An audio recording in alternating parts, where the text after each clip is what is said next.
Hi, Melanie Muenchinger here, illustrator for Gina K Designs. Today I have a project for you with my Festive Frame set, which is perfect for the holidays, and it's based on a design that I created for my book by Annie's Fabulous Stamped Frames. The project that I did in here is in our Faux wood grain section, so I have already done a wood graining video, but this is one that you're going to use with a white pad, and it provides a really beautiful whitewashed look.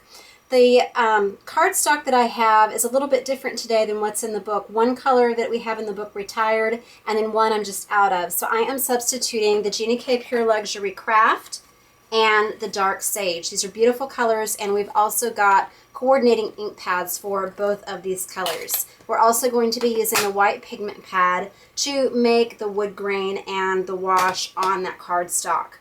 In addition to the Festive Frame stamp set, and as you can see, you've got an A2 size card frame stamp that is going to work in any orientation if you want to do this in portrait or landscape style, plus tons of different sentiments and greetings that can be used portrait or landscape style on the inside or the outside of your card.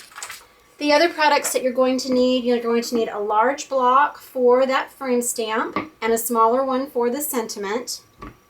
I've got some different adhesives that we're using today. We're going to be using some foam squares, just some tape runner adhesive, and then a glue pen. This is the Zig 2A glue pen for just the little details of our die cuts. I'm using 2 die sets today from Gina K Designs. This is the inverted oval stacker die.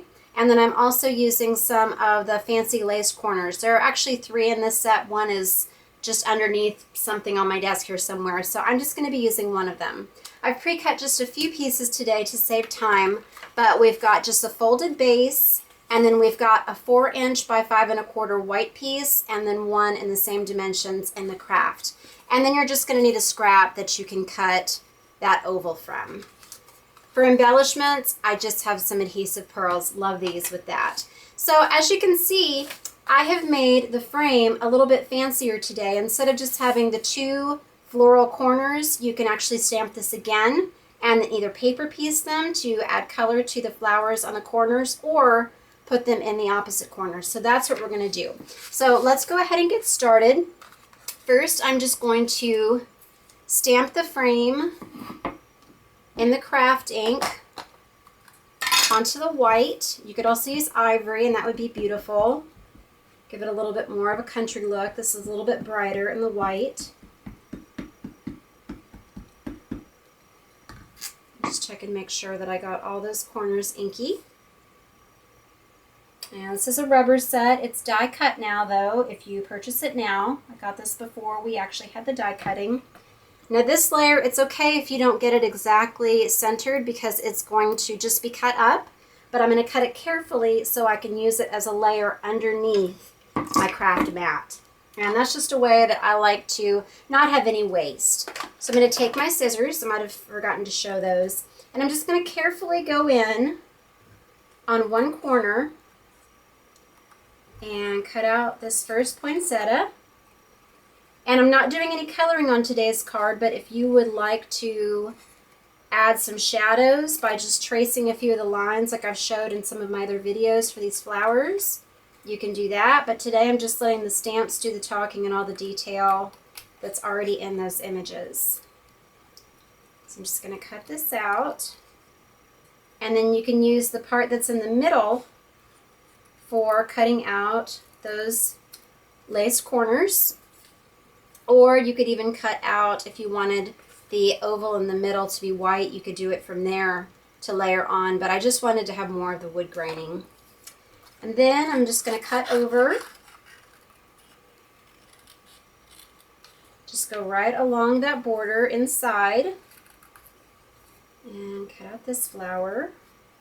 Be sure to check out the video that I did on how you can make these poinsettias look like fall leaves by coloring in the different leaves on the poinsettia different colors. Did one like that last year. This is one of my favorite frame sets. Almost done.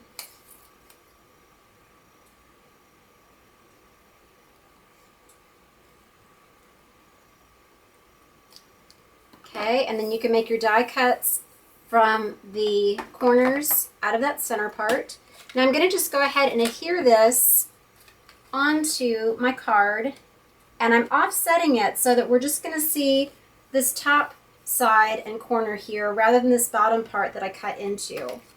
And I like doing that sometimes anyway, just because it's kind of a different layout, but you still get that little peak of white.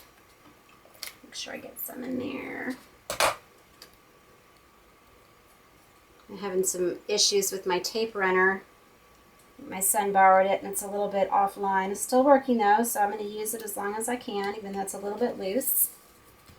Okay, now let's work on the wood grain here. So I'm going to take my white pad and I'm just going to pull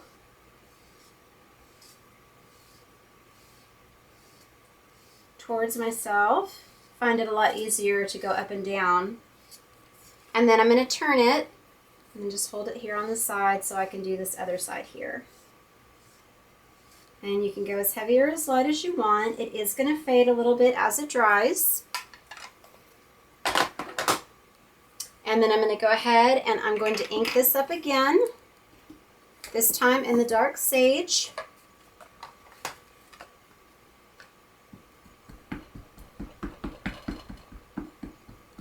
And I'm going to go right over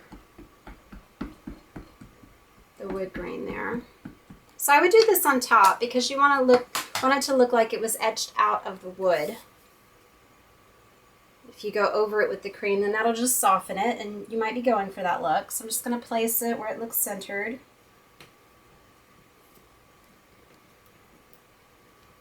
Pick it up, and we'll do that grading really quickly.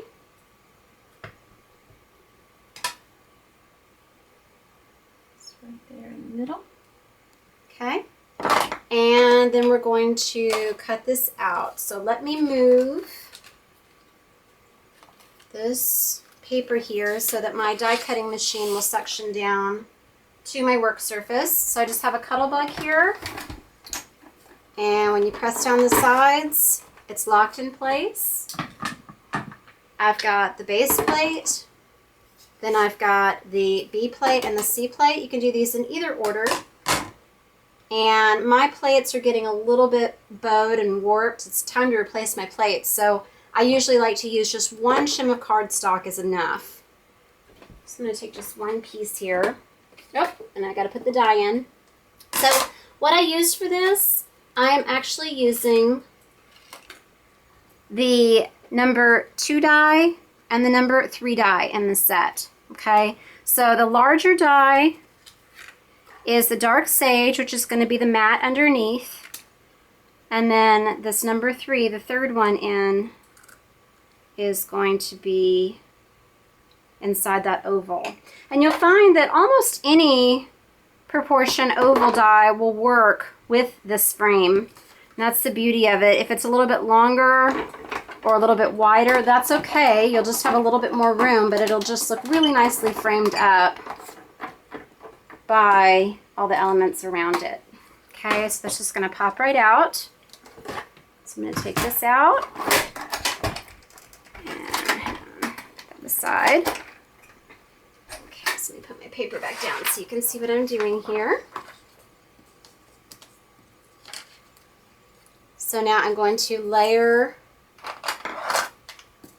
this piece just offset on top of that white.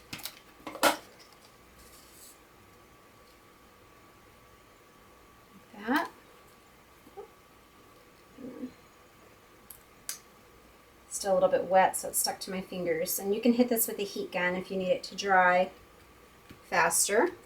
Okay, then I'm just going to put this down right here, centered inside that little double border. And I love this because I think it looks like a beveled edge on a frame. And then I'm going to use some of these adhesive foam squares to pop this up. Center, like that. And then I've got my flowers. So as you can see, these are going to piece right on like this if you want. Or the way they did it in the book, I wanted to go a little bit fancier, and so you can actually place them right on like that.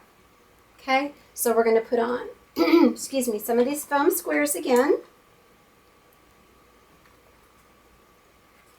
But I just love how that changes up the frame and makes it look even more embellished.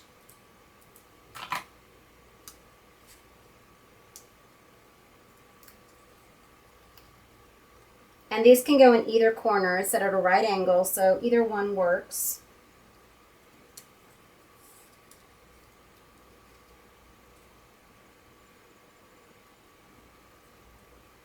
And then last, we're just going to add those pearls. Oh, where did I put them? Here they go. All right. And then I also want to use that corner. So this is one of those corner dies that I cut out. And they're very fine, but you can take just a little pin or the end of your scissors, since you already have those out, just to pop out those little pieces.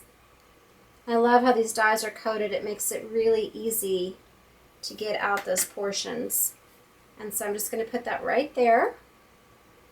And I'm going to take the glue pen, just because you have just such tiny areas here, but you just paint it on into all those little bits.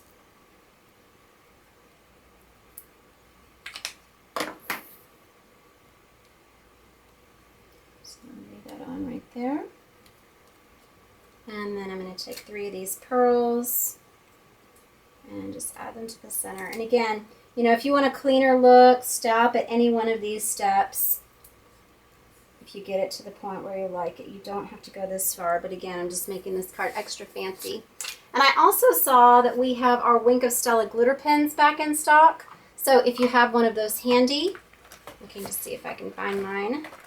So I wasn't planning on using that today, but you could brush a little bit of glitter onto these flowers. And that's the card. I hope you enjoyed it and see how easy this is. Just a different way to get a different look with these flowers by doing the opposite corners. And you can also do that on my A Beautiful Life stamp set. I hope you enjoyed this project today. Please check out this book at Annie's Paper Crafts. I will provide the link below. Have a great day. Please visit my blog, Hands, Head, and Heart, for more ideas and inspiration using all of my stamp sets, and Gina K Designs and Stamp TV for more products. Thank you for watching today. God bless.